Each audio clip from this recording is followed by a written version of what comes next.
Hey guys, I got to share something I've never told anyone before. But guess what? You're not alone in this. That's the real deal. Hi everyone, and welcome to another episode of the Real Room podcast with me, your host Ross. As you can see, I have a special guest. Now, I'm going to let our guest speaker introduce himself and give a bit of a background story. So please wait to take it over. All right. Well, thanks for the welcome. My name is Wade Simmons. I'm an independent filmmaker, funeral service worker, and I also have a background in training for pro wrestling. So I'm a jack of all trades and a master at none of Love the introduction, love it. So, with your job, like, what was the reason you got into that sort of professional? Yeah. So I ended up getting interested in being a funeral director. I was actually in elementary school. And I remember I kept talking about like the process of embalming and things of that nature. And there was a young man by the name of Terrence Matthews. I think we were like in seventh grade. He was like, what, you want to be a funeral director or something? I'm like, yeah, that's actually what I want to do for the rest of my life. And so I ended up, when I got into high school, my teacher, Miss Anderson, she called one of the funeral directors here in Chicago and was like, hey, I got a young man. He wants to be a funeral director. And so he told me show up in the gold tie, white shirt, black suit. And so I started volunteering in the business. And I'm like, I really enjoy helping families and getting to know people and stuff. And so I just stuck with it, and then I eventually went to school for it. The schooling was like really tough, very Hmm. hard. I got through it by the grace of God, but it was rough to be honest with you. But it was hard, but it was something that I wanted to do. So if it's something that you want to do, you keep at it till you get it right. And so from me being in it, like I met a lot of people, and then kind of like working in the funeral business, like it kind of makes you really adventurous and kind of makes you more like aware that like, okay, we're not going to be here forever, like at least in this form. And so it's like Yeah. you gotta live life and enjoy it. So it turned me into the adventurous person that I am now. That's quite interesting that you've mentioned that obviously you had to go to when you say school, I'm assuming that you had to do like some sort of like degree in, like funeral service and everything. And personally, I didn't think that you would have to do a degree in funeral service. So obviously how you get warehouse workers. You don't have to do a degree. You just turn up. They give you training on the job.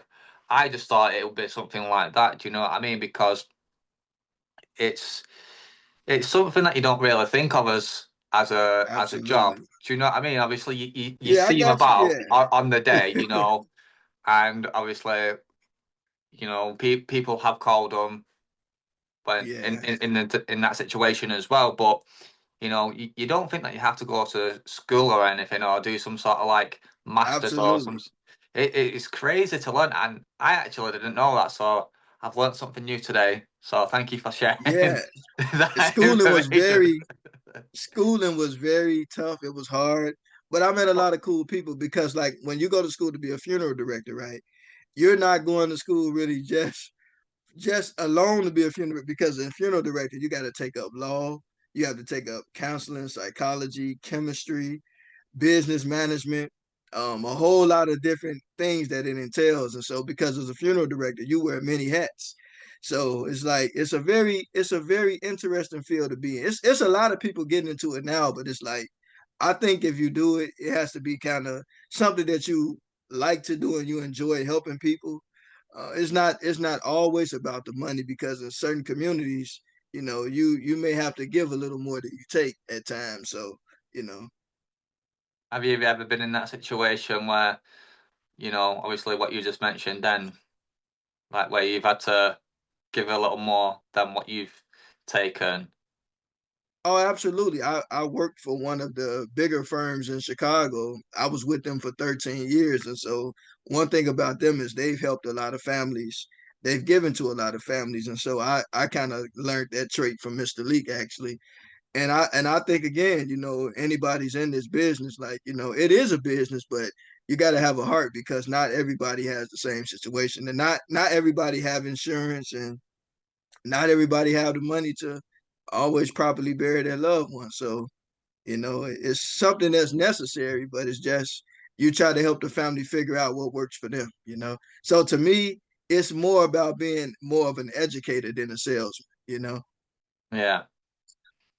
And it's quite interesting to learn that sort of thing as well. Do you know what I mean? And obviously, before we had this conversation, I didn't know any of that stuff, and it's quite insightful to learn this sort of information because you know there's a few funeral directors near me, and when I walk past them, it makes you think like, what degrees do they actually have? Is there any like law that they have to study, or you know what I mean? Or is it just showing up in a suit and tie and being there for a family who have just lost someone? Do you know what I mean? Who's bereaving, and to me, I think you've got to have a lot of empathy for families and all that sort of stuff because when they come in, they're putting everything, they're putting a lot of trust into you. So Absolutely. you've got to,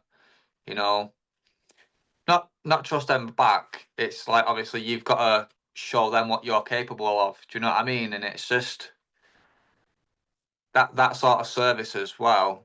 It's quite hard. I can imagine you find it quite hard as well. And no, no 2 days are the same, are they?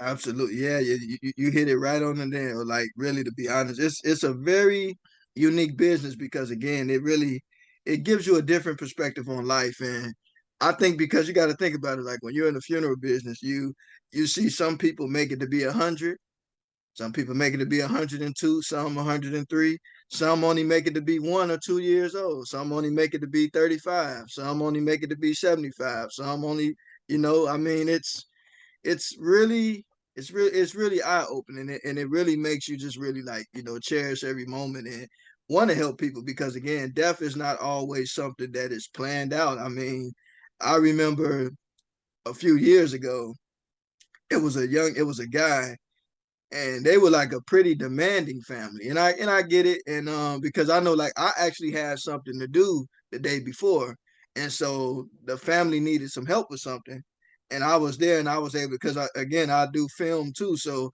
they needed some help with some of the media, and so he was trying to get some things working. He like, well, will you be here tomorrow? And I was like, I doubt it. Like, not that I didn't want to be, but I had something to do. But I ended up coming anyway. But what ended up happening was I had asked the guy, I said, what was your relationship to the deceased? Because I wasn't the one working with that family. I was just, helping them with the media part. And then he was like, this was my wife. And he was a young guy. He was like, they were living in New York, I think. And he was like, he said he went to work, fine as normal. He came back home. His wife was laying on the floor and his baby was laying by her. Baby was alive, but his wife passed away somehow. And it was like, wow. And that really like shook me. And so I ended up changing my plans to actually come, because, if you want to be there to help somebody celebrate their loved one's life and to be able to have that best moment, because in that business, it's like one of those things where like you go to a restaurant, people are flipping out when their orders are messed up. So can you imagine if you do a service for somebody and it's not, Yeah, so it's like the funeral is like kind of like that celebration of life for someone's loved one. So you want to make sure that moment is like perfect. You know, it's like you want it to be flawless. We don't live in a perfect world, but you want it to be flawless because that's a very emotional time for a lot of people. yeah. Now, this is quite a very interesting question that I'm going to ask you as well because it's always been on my mind, and I've been to quite a few funerals. I'm sure everyone has been to quite a few. It's not nothing to be excited about, but obviously when you go to the service and you know you go to the church and everything, and they do, when they're having getting cremated. Now, is that down to the funeral director themselves personally, or is that down to the church personally? Like, so obviously, say for example, you're at the church and they're doing the sort of like send off ceremony and the close the curtains, the final song comes on, and obviously they go into the is it the burner that they call it, or is it the Yes, yeah. So basically, how that works is normally when a family chooses or the decedent, because a lot of times some people write in their will that they want to be cremated. Some people don't want to be buried. Some people would rather be cremated. But how that works is really everything is kind of up to the family, because the family, when it comes to a person's next of kin, the family and the legal next of kin always has that right of disposition. So in a lot of cases, if the family would choose cremation, they can have a regular funeral service, but afterwards, what would happen is that their loved one would be taken back to the funeral home, and then once the crematory is ready, their loved one would be, transferred to the crematory to handle that. But so? some funeral directors, I'm sorry, what was you gonna But say? no, no, go on, go on, go on. It's fine. Um, but some but some funeral directors actually own crematories too. Like every state has like a different requirement, because it's like crematory operators kind of have their own certification, but a lot of yeah, funeral directors do have their certification as well. But it's like it's same industry, but it's like they're starting to do things a little differently now. So it's a lot of changes happening even with that. yeah. So, like, I've heard this in the past, and I don't know if it's true or not. And obviously, it's quite interesting having this conversation. Obviously, you may be able to shed a bit of light on this. So, I've heard people in the past saying that it's quite common that at the church that they mix up the ashes, and sometimes it's not so.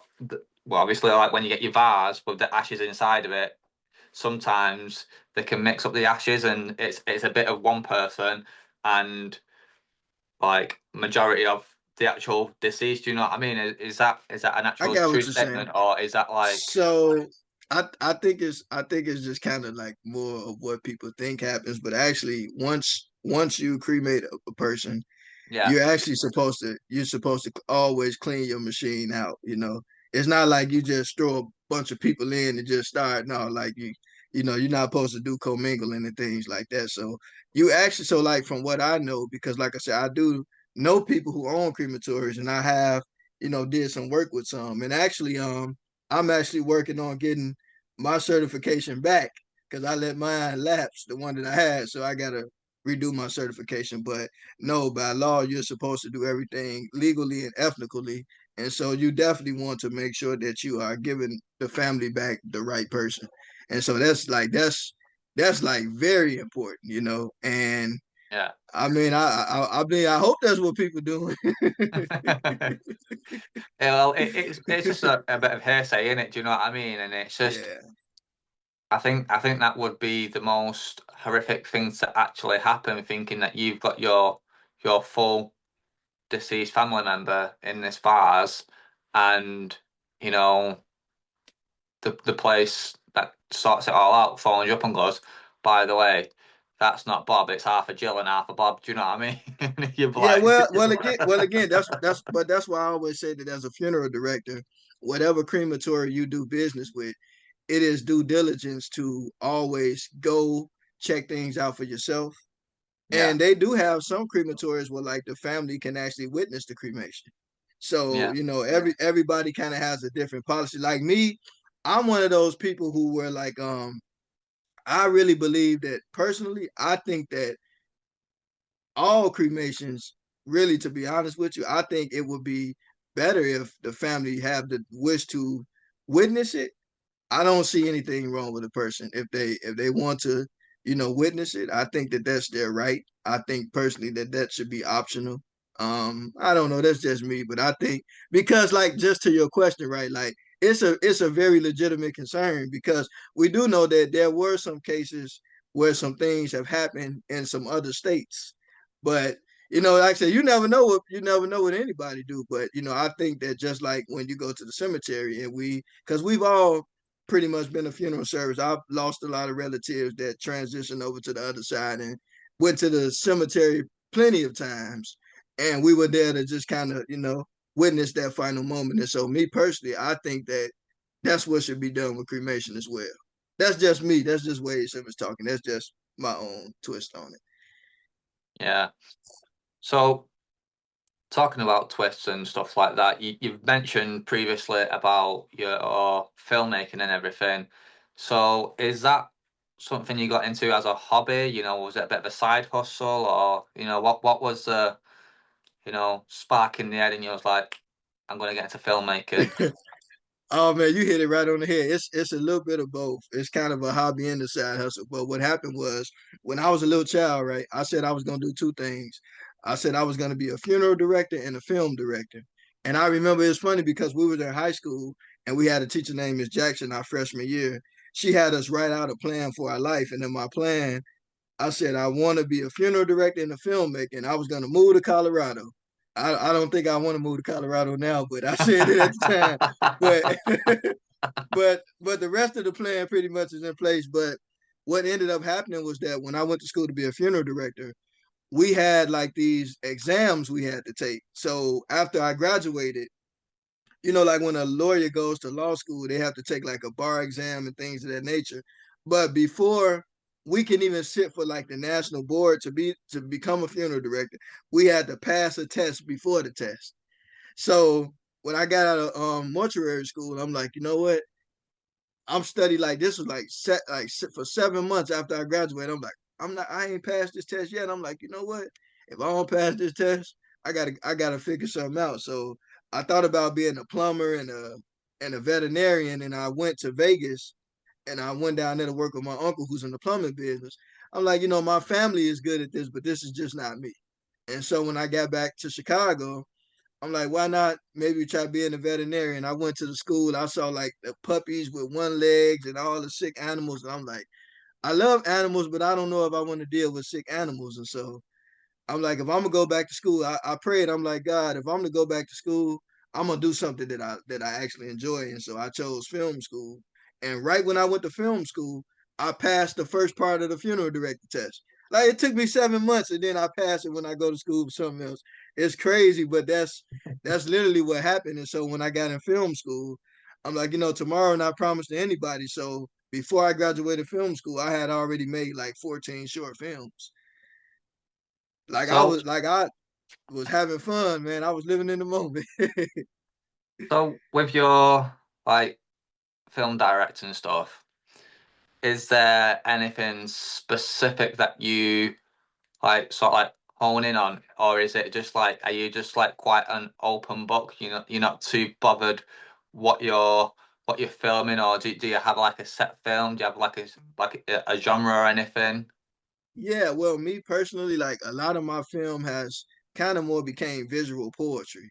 And that was like more accidental because I do write poetry too, but I started making a lot of short films like about love and things because I just wanted to have fun and make something. And so I'm just making stuff, and then eventually, like I just everything I started making started becoming like visual poetry. But really, outside of visual poetry, I love documentaries, and so like right now, I'm in the process of making like two documentaries. Like I had a film premiere like about what back in 2023 at the Music Box Theater in Chicago. I did a documentary about my web series, and it didn't turn out like I still have the footage, and I got to rework it a little bit. Like it didn't quite pan out the way that I was looking for it to, but it was still a nice event. A lot of people came out, and I'm just like, you know what? I think I'm starting to want to make documentaries more because I think documentaries are so much more fun because like nowadays, I think more people are more obsessed with reality than fiction. I Yeah, think because it's amazing, right? Like now people are tuning in to more podcasts. It's more people just documenting their everyday life. Like when you look at TikTok and YouTube videos, like it's a lot of more people just expressing themselves and talking into the camera. And I think that like nowadays, like people relate more to reality because movies are great, they're fun, but I think that we're kind of living in a time now where like people are more into like reality because it's relatable and it's more inspiring. And so like it's not so much about the trend, but for me, I relate to that. Like I like meeting people and telling their stories because in the funeral business, right, you come across people when they're gone, but you help the family tell their story. But on the flip side of being a filmmaker, why not tell people's story while they're actually living and breathing? I think Yeah. that's much more exciting than waiting until somebody pass away. No, it's quite interesting to learn, and obviously when you introduce yourself about who you are and everything, I think you missed out another key thing as well about yourself, because you did mention to me on messages that you did something about wrestling. I believe, was it pro wrestling? Oh yeah, yeah. So actually, how that came about. Now this is funny because I love wrestling. I grew up watching WWE. Of course, it was WWF when I was a kid, but it became WWE. But I was a very big fan, and so when I got to high school, my freshman year, I wrestled, and then I quit. And then so my senior year, I'm like, you know what? I'm gonna go back and wrestle again. So I went back to wrestling my senior year, and I stuck with the team the whole season, got through it. And after that, I ended up going to college, and but like I'm in school for funeral directing, and then with the film school. But neither one of those schools had a wrestling team. But there was a part of me that's like, I wish I went to a school that actually had a wrestling team. But what ended up happening was once I graduated film school, I ended up kind of like watching AEW, the AEW wrestling show, and I started like seeing some different people. And so there's a guy in Chicago. His name is Steve Boz. You can look him up. He's a professional wrestling trainer. He wrestled back in WWE when it was WWF. He's been around the world wrestling, and he's a pretty cool guy. And so he actually trained me for it because I reached out to him because I wanted to make a documentary about pro wrestling. And so when I went to make my documentary, he was like, okay, well, when are you gonna start training? And I'm like, okay, I guess I'll start next week. So it ended up turning into me for instead of me making the documentary, I ended up training for professional wrestling for 2 years. So I'm in the process of making the documentary now, but at the time I was just training and I didn't do it to like go all the way to the big leagues and nothing like that. I just did it strictly as a hobby to have a little fun, but it was fun, man. So with like the training for wrestling and everything, you know, you see wrestling on TV, so like WWE, you know, what's your opinion on if someone turns around and go wrestling's fake? It's a lot of acting. uh well, I always tell people this. Well, so you have two wrestlers. You have professional wrestling and you have amateur wrestling. Amateur wrestling is you wrestling. um the other wrestling is more entertainment, but it's still wrestling. It's just a little different. And so to me, I always tell people that the best way to answer that is that it's entertainment. Because a lot of stuff on TV that we see, right, is Fake. fixed to a certain degree. So it's just a group of professional wrestlers coming together to put on a show for people. So it's Yeah. entertainment. So that's my take on it. No, I hear you on that one as well.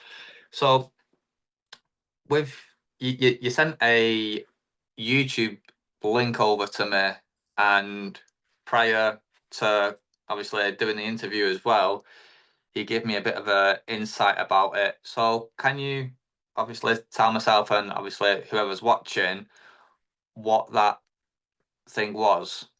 Yeah, so I developed a vocal disorder. It was called spasmodic dysphonia, and it came from stress. Like, cause like at one part of my life, my voice started like changing. I don't know if you're a Star Wars fan, but Yeah, well, it's I'm not a Star Wars fan as such, but I have seen Star Wars. So okay. if you're gonna give me a reference, I'm a little bit clued up on Okay, it. so it's like Palpatine's voice and Darth Sidious's voice. And so it's like me. I had like a very like my voice made me sound like an old man, like an old creepy man. Like it was like, and people would look at me like, "You're a young man, but you sound like old." and like some people didn't, and I didn't know what was going on either because like I was like why do my voice sound like this? And so I ended up going to a specialist, and they checked my throat to make sure like it wasn't no cancer or nothing like that.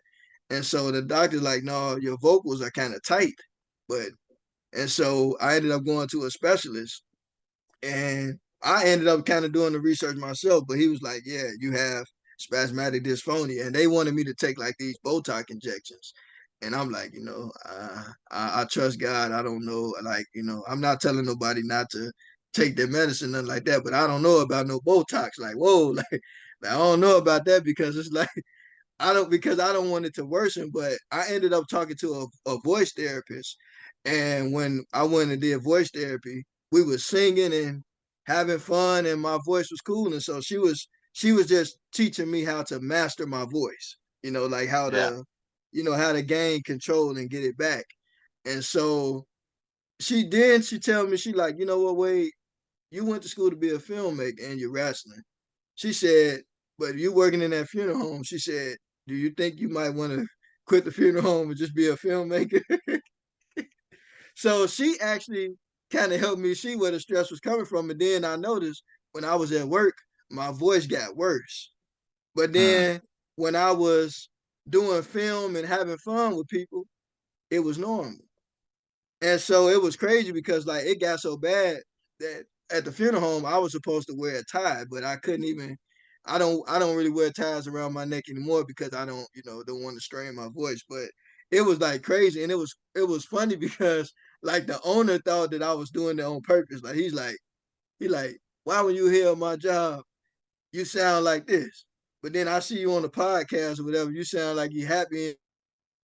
He thought it was like, and it's crazy, but it's amazing how your mind and how you feel, your body responds to it. And like I said, I never knew that I would ever experience something like that, but it taught me like stress really do kill people, and stress can really cause people to be sick. And so once I ended up, um, I stopped working at the funeral home full time, and I spent like most of last year. I spent most of last year doing a lot of traveling. My voice got better, Yeah. and I'm like, wait a minute, like, okay, it don't take a rocket scientist to know where the stress was coming from, but my voice hasn't struggled as much since then, to be honest. So are you still doing the funeral stuff now, or are you just Absolutely, yeah? yeah. So So now I when you work got for work, myself. does it still hurt? Uh-uh. I'm gonna No. tell you why. I think because when I was at the funeral home, I think maybe I was under a lot of more stress there. Yeah. But when I stepped away and did my own thing, and I was like, and prior to that, so when I worked at the funeral home, kid you not, I didn't even have a license yet. So I worked for them for about 13 years. But remember, I started with them, I was in high school. And so most of my time there, I was in school and and I think just I was kind of overwhelmed, and then like trying to pass the test to get like, so I'm not gonna say it was just a funeral home, but it was just so much stuff, like just kind of overwhelming. But then after a while, it's like once I left, some things started opening up, and then I finally got my intern license in the state of Illinois. I'm also certified as an arranger in California, but I'm working on getting fully licensed there as well, and here too. So I've been kind of enjoying myself, but I've been doing it with a balance. I think the thing was when I was working full time at the funeral home, I didn't have the right balance. You know, Hmm. balance is everything. It is balance is key in life as well, and it's quite interesting and bizarre to obviously to hear that sort of situation because obviously you was going through that much stress and it's messed up your voice. Now, a little fact about myself is I have epilepsy, and Oh, mine's brought on through stress as well. Stress is a little element of it. There's so it's stress, not eating properly, and not sleeping properly. They're like the three main components, and obviously I'm medicated as well. So if I miss any medication and all them three components are met, then obviously I am at risk of having a seizure. yeah, Now I just try and keep my life more stress free, yeah. and it's it's mad how much stress can do to your body, Hmm. and not a lot of people realize how bad stress can affect you. People obviously we as humans know that stress has some sort of effect on our bodies and everything, but not to Absolutely. the extent of you with your voice and me, like obviously having seizures as well. Do you know what I mean? And it's mad to think that, you know what I mean? And obviously we need to take care of our, not so much our bodies, yeah, to a degree we need to take care of our bodies, but more so our mind. And you know, Yeah. Yeah, people the are always mind. too busy and too focused on their life and work and taking care of others, but they need to have days where it's just gonna unwind, chill out, not do nothing. I'm not gonna go out, I'm not gonna do this, I'm not gonna do that. I'm just gonna sit, chill, pajamas, and watch a film on TV. Yeah. You're Because right, we man. all need that rest day in life. You said a mouthful, man. And man, nah, real talk, you said a mouthful because you're right. Like we're so caught up in just, and that's why like I tell people now that from my experience, I learned that you have to have a balance because you can't just be because when I worked at the funeral home, and most of the people that know, like, the funeral home, I love what I did. I love the people that I love, my coworker, I love the boss, I love everybody. We don't live in a perfect world, but we all like family. But the thing was that I wasn't, you know, making sure that I was taken care of the way that I should have been. And it's not being selfish, but if you don't take care of yourself, you ain't no gonna be no good nobody else. That's what So I always say to people, and it's like, you know, I've met a lot of people in my time, and you know, they're always fixated on work and, you know, obviously earning money, which in one respect isn't too bad because obviously, you know, they want good things in life, and obviously you've got to work hard to have the nice things. And it's I always say it's health over wealth. I'd rather be fit and healthy and be poor than be really ill and rich. yeah, Do you well, know what I from a mean? guy, take it from a guy that worked in the funeral business. I mean, there are people with money, but nobody took it with them when they left. Exactly. Yeah. So I totally get where you're going. Like your health is more important because you can always replace money, but if health is gone, that's not good.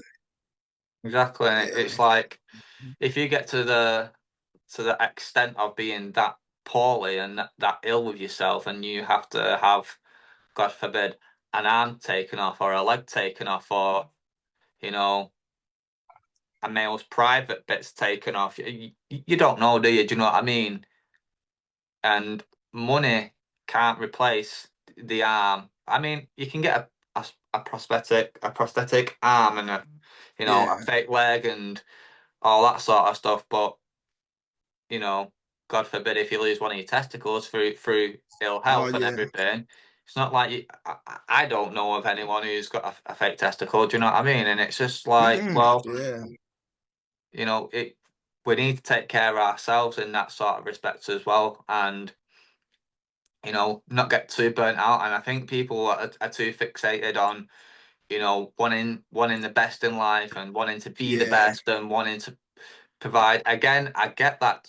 I get it so much, but we all need to rest. And people like who do your job, or people in the NHS, or people in the, you know, armed services as well. Do you know what I mean?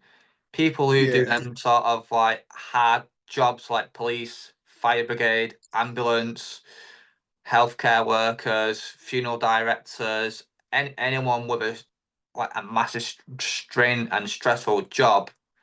I think you know, they do a lot and they need to take time just to rest. Absolutely. You're right because again, stress can really kill people.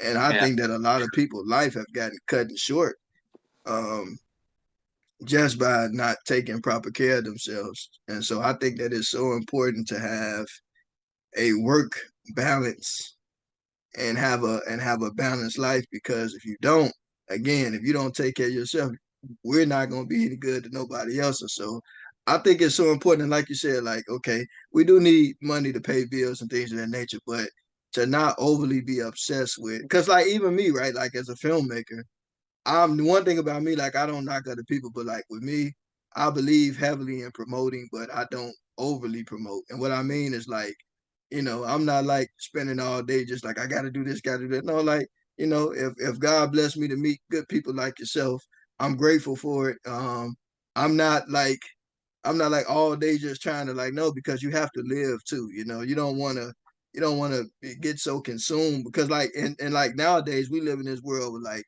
even like social media world, right? Like social media can be a beautiful thing, but it can be a blessing and a curse because like I was looking at my phone the other day, a couple of days ago, and I just was curious how much time like and I'm just curious like, how much time do I spend on social media? So I looked at my phone. I'm like, okay, apparently I spend about 2 hours a day on social media, which is still 2 hours a day is still 2 hours. You could be doing something like a little more useful. Don't get me wrong, like there are people who are making money online and doing all this great stuff. But we still have to be careful because, if you don't rest your mind and you don't rest your body and things of that nature, you can find yourself overwhelmed and just, you know. And so to me, I think that the word for everybody is to have balance. Like we're not AI, we're not robots. Humanity needs rest. And I also think that like it's just important sometimes to take a moment and sit and breathe and reflect on life because the next part of that is that guess what? All of us are going to leave this world one day, whether we like it or not. That's it. And so we don't want to spend all our time just being so consumed with all the troubles of the world and all this and that. Like sometimes you just need a chance to rest. I mean, like if anybody, anything like me, I pray, I talk to God about it. I know everybody's different on some things, but to me, like, I think it's just so important to, have a good prayer life, if you're a believer like I am, and just treat people right. And I tell people this, like, that's the real thing with the world, right? Is that like, the world is not a bad place at all. It's just sometimes the choices that we make as people are not always the best, but I always say like love people, don't sweat the small stuff and just have a balance. But I think that love is also a remedy for some things because if you think about it, right, like if you look at like all the things that's going on now, like for me, sometimes when I go on the internet, I see a lot of more people hurting one another than I see good things. And people don't Yeah. realize, but that actually affects the mind too, you No, know? yeah. I So, agree. Totally agree because I I was on TikTok, I think it was yesterday or the day before, and I was playing on the Xbox as well with a few of my mates, and I was like, "Have you seen this on TikTok?" They was like, "What?" I said, "It's all over the frigging news as well." Like, so basically, someone came over, an asylum seeker to the UK, and a hotel worker was walking from work to go home, and I believe it was in the car park. She got killed in the car oh park wow, by this asylum seeker, and this asylum seeker was caught on camera dancing in oh joy man, because he killed someone. And it's like, how fucked up in the head can you be to kill someone and yeah, be joyful about it? Do you know what I mean? And it's like, you know, the torture of the how can I put it now? So like obviously you're gonna go spread the news of, say for example that was your mother and an officer came to your door and said like, look, we're sorry to give you some bad news, but we found your mum dead in the car park. This has yeah, happened. oh yeah, It will send your head west badly. Do you know what I mean? And yeah, it's it's like what you were just saying then. Do you know what I mean? And it's just it's wrong how people are doing this sort of things. And you know, there's a couple of things that I want to go over with you as well. And I agree 100%. Like everyone should just treat everyone with respect and you know love one another. And when people say love one another, I don't mean like have like sexual interactions on like oh go, oh yeah, yeah, let's oh yeah, oh that's awesome, let's go poking each yeah. But other. I But think, like but more like yeah, respect and you know and sort of like treat each other like family. and be there Yeah, for each other and care and respect one another. And yeah, another thing as well, when you were talking about like we're not robots at the end of the day, it's like I like to use things as like metaphors as well and like references. It's like you've got your mobile phone, you've got your laptops, your games consoles, your Hoovers, like all like electrical appliances. Even they need a rest. yeah. Do That's you know what true. I mean? And it's like, Absolutely. you know, we need to charge our phones, we need to charge our laptops, we need to, you know, we need to give our consoles a rest. You know, even a Hoover breaks, your oven breaks, everything breaks in life. Do you know what I Yeah, mean? And it's so metaphorical speaking as well when it comes to like what you were saying before. You know, unfortunately, we're all not here forever. It would be nice. Do you know what I mean? But yeah. unfortunately, it's life at the end of the day. Um, but yeah, it's just we all need to be more respectful, I think, because I think the media as well has a lot of things to do with this sort of stuff as well because Absolutely. Yeah. they show a lot of the bad things on the news, and this is why I don't watch the news because I think me personally, I think they try and like brainwash us and you I know agree. make other people hate each other, and it's like, oh well, um, what was that guy called who got killed by the police officer? That it was a black man, and he got killed, and the police officer kneeled on his neck or something, didn't they? And they killed him. Yeah, I remember you talking. Yeah, that happened. I think that was the guy from Ferguson. Yeah, and but the sad part about it is that, like you said, like the news really only shows the bad stuff, and I find Yeah. it ironic that you brought that up because it's like two things that come to mind. The first thing is that have you ever seen this movie called Tomorrowland? It's a Disney movie. I'm not too sure. But I'm gonna just sum it up. So in the end of the movie, right, it's like about this boy who he invents this thing and then he ended up going to the World Fair and then he travels into the future. He meets this girl and when he goes to the future in the end, he finds out that you know, the people that was like kind of like the people from the future, they were controlling the present by like just showing the world. They was like feeding off all this bad news and stuff, and he just wanted to like keep it going. But I said all that to say that I do believe the news media plays a very um big part in that because I've actually had the privilege of speaking with people who work in the news media, and I've always been kind of advocating for, you know, I understand your job is to tell the stuff that happens, but it's a lot of good people out here that's doing things, and why don't we focus more on sharing that? But it's always kind of the case that bad news travels quicker, Yeah. than good news because it's like, there are so many things that happen, and I'm not saying that people should do good things to get recognition or anything like that. I'm just saying like, you know, all this constant, mind being filled with all this bad stuff, like, people need more good things. Like, don't get me wrong, you acknowledge the things that happen that's not right, and you warn the people about things that's to come, or to tell people important things. But I think that there needs to be a balance, Yeah. and I think the news, to be honest, does a terrible job with having a balance because, again, like I'm pretty sure, like if most of us go on social media, we'll see more things about people hurting one another. And then after we see people hurting one another, now we got a group of people judging people they don't even know, and they see a certain situation and we don't. And that's why, like I say, one thing about me is when I no, don't get me wrong, I've seen videos where people fight and do this and do that, but one thing that I don't do, I never comment on that stuff because I wasn't there to see what really happened. And they can be really good people, just ended up in a bad situation. So I don't ever want to misjudge people that I don't really know. And I just think that, like, we have to change the way we think because, like, again, the world not a bad place. It's just the mindset of people sometimes make things bad. And so if we want to be people that's really making a difference, then we have to always make sure that we are showing, as you said, love to one another in a way as family. Because again, to be honest, we all family. We humans.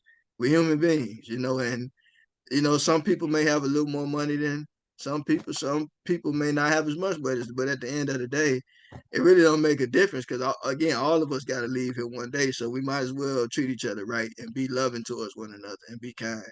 Because even with like, because I don't know if I know you're in the UK, but like even like over here, like there's like a lot of talk about food shortages and things of that nature. But if us as human beings were more kind and loving towards one another, we wouldn't even be worried about that because if my neighbor needs to eat and I got it, they got it, you know. Yeah. And you know what I'm saying, like and so but again, it's just and like to your point, it is a bit of brainwashing people because if you keep on feeding people the wrong type of things, that's the way people think. And so that's why I always say, like, as a person, you have to be careful what you consume. Because even in life, right, if we eat too much junk, it affects our body. If we feed ourselves too much junk, like the stuff that we see sometimes, then it affects the mind. Yeah. So obviously, like referencing into like the media as well, I believe it's only the small media like your radios or your more local newspapers that will you know sort of like show the good things because You're right. it's mad because like round where I live there's so it's called Tameside Reporter, and online they do a lot of like, oh, this person's done this, which is a good thing, or this college has done well, or this school's done well, and this person's got like 5 A levels from college or whatever, and it's just like it's nice to see that sort of stuff instead of seeing, oh, today John got stabbed 5 times in the neck. Yeah, Yeah, a yeah, 13-year-old has been apprehended from doing it all. Yeah, we've got him in custody. It's like it's crazy. Like, why can't we see more of the good things than the bad things? You know what I mean? Because it's just like, yeah, and it's the media and social media just brainwash people. And yeah, I agree so much with what you're saying as well. Because if we consume so much of the bad things, it's going to make us do bad things as well. Do you know what I mean? And it all comes down to back to balance as well, which we've spoken so many times about, you know, balance with health and wealth, do you know what I mean? And balance with, what you see on the media and social media and balance with what you're eating as well. It's yeah, everything in life comes down to balance, I believe, as well. yeah. And, you know, everyone's got a bit of bad in them, everyone's got a bit of good in them. Well, not a Absolutely. bit, but they've got a lot of good. And when you was talking about food as well, and I respect that so much when you're saying like if you've got it, your neighbour's got it. I respect that so much because round here it's not like that. It's so bad, and in the UK, especially where I live in Manchester, a lot of I certainly for one I use food banks, and I'll happily say that I go to a food bank, but a lot of people are ashamed to say like, oh yeah, I go to a food bank because I'm struggling. You know what I mean? Because the cost of living, Yeah, it's so absolutely. hard. Like, so for where I live, I'm in a shared house, and there's 6 lads who live here. Yeah. So my next door neighbour and we really get on like so good. So like when we go shopping, like sometimes I'll buy food in. Like obviously we'll both buy food in, but like if he's struggling, I'll turn around to him and go, look, I'll sort us out. He'll cook. Absolutely. He'll cook the food, and I'll clean a mess. Sort of speaking, do you know what I mean? And if you've got a system like that going on between you and some sort of understanding, I think it's really good. But on the flip side as well, I think it can be. I think people can be quite deceiving as well because if you're turning around to them and going, "Oh yeah, don't worry, I've got you," you know what I mean? Then when they get money, what are they using that money for? Do you know what I mean? And if they're always saying, "Oh, I don't have food, I don't have food, I don't have food," it'll make you think then twice. It's just like, what's really going on? Is there an underlying situation? Do you know what I mean? Yeah, and that's why and that's why like I always say that everything really stems on love because if I love my brother or sister, I'm not gonna lie to them. If I love my brother and sister, I'm not gonna hurt them. If I love my brother and sister, I'm not going to try to put myself above them. I'm gonna make sure that if I'm straight, they good. But it's like in this world we live in, it's not taught that way. Um, it's just it's just like conditioning that has to be broken. Yeah. Yeah. No, I totally agree with everything that you've said today on the episode. So before I do let you go and everything, Wade, it's been an absolute pleasure speaking to you. I want to throw that in there before we do go and everything. Is there any advice or anything like that that you'd like to give to people who are watching the episode? Yeah, I always tell people two things is always remember to move with time because time is always moving and so should you. And like I said, if you're a believer like me that believes in God, the most important thing that you got to realize also is to love your brothers and sisters. And, we're all brothers and sisters. And I know sometimes people may not look at it like that way, but we're all human beings. And so, if we want the world to be a better place, then we have to also make sure that we're making it better. And, just treat people right, because that means more. Like it don't matter how much money people got, none of this, because all that stuff really don't. It means something for a little while, but that can be lost. So, at the end of the day, just keep loving your heart for your sisters and brothers and just treat people right. Life is not fair, but it's what we make it. Yeah, I really dig that as well. And also as well, just before we go, is there any of your socials that you'd like to promote? YouTube, Instagram, TikTok, Facebook, whatever, Sure. websites? Yeah, so I always tell people like if you want to follow me on social media, if you want to, I never pressure nobody into, but if you like to, Wade Jedi 99 on Instagram. You can check out some of my film work on Vimeo. It's Wade Filmmaker 777. If you want to reach me on Facebook, just look up Wade Simmons. Feel free to DM me. I'll talk to anybody. Look, I love people, so feel free to reach out. No, I just want to say a massive thank you, Wade, to yourself, obviously coming on. Um, we had a bit of a problem this morning on my end, That's all but right. Look, we I'm we glad got it. to do this again, man. Yeah, We're gonna definitely do it again, and I'm gonna keep in touch with you. Like I love people, and one of my biggest things is like anybody that I ever meet, I love keeping up with people because we all need each other more than we think. yeah, and it's been a real eye opener today speaking to you, Wade. I'm gonna come off today, and obviously I've learned some insightful information as well, and I'm gonna use this information and keep it locked up in there and spread some of the joy as well that you've passed on to me today as well. So yeah, I just want to say a massive thank you, Wade, and keep up your high spirits, and I hope to see that you're keeping them high as well and never get deflated. And also, I would love to see you on the podcast in the near future as well. Yeah, look, and I learned from you too, man. It's been an honor and a joy. And like I said, I'm gonna keep up with you, and I mean it. Like I love meeting people and connecting with people. And again, we all need each other more than we think. So it's important to, when you come across people, you don't meet people by happenstance. Like we all are here to be helpers one to another. So if I can help you in any way, brother, if God bless me too, I'm more than happy. So it's been an honor, and I thank you for having me on your platform. No, thank you, Wade. Anytime.